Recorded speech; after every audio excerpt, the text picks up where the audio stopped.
I'm John Prasinos, Editorial Director of Investing Daily. Welcome to my weekly weed report for Tuesday, May 10. Here's a quick update of the green rush and how it's becoming a growth engine for jobs and profits. Let's start with the following chart. Take a look. The number of full-time jobs in the legal marijuana sector in the United States in 2021 jumped by 32% to 428,059, with total sales rising by $6 billion to $25 billion, according to a recent annual study released by Leafly and Whitney Economics. The numbers represent the fifth year in a row of annual job growth of more than 27%.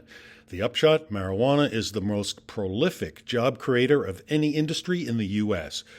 Currently, 18 states and the District of Columbia have legalized recreational marijuana and 37 allow medical marijuana. The study, called Jobs Report 2022, postulates that if marijuana were legal nationwide, the industry could eventually employ up to 1.75 million workers. Last year, America's legal cannabis industry generated more than 280 new jobs every day. In 2021, a person was hired for a marijuana-related job every 2 minutes of the workday.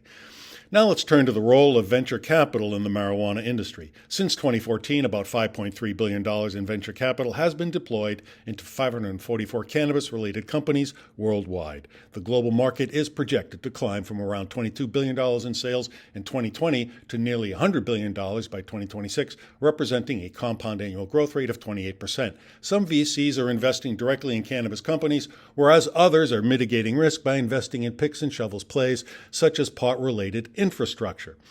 As legal restrictions against marijuana are increasingly lifted, the plant is becoming commoditized.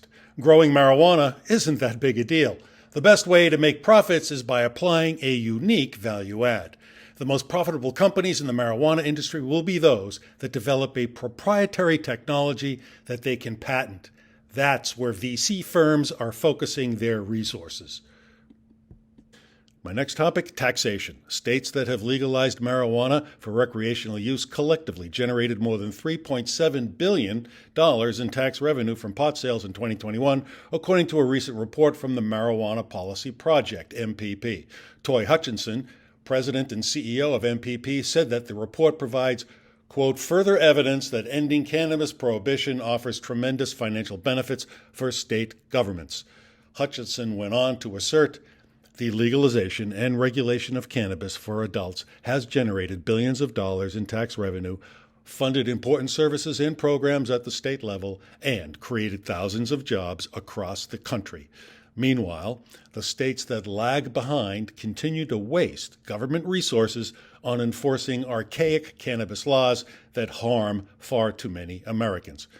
California generated by far the largest amount of tax revenue at nearly $1.3 billion. The Golden State is the largest marijuana market in the world, and it's on track to continue its fast growth.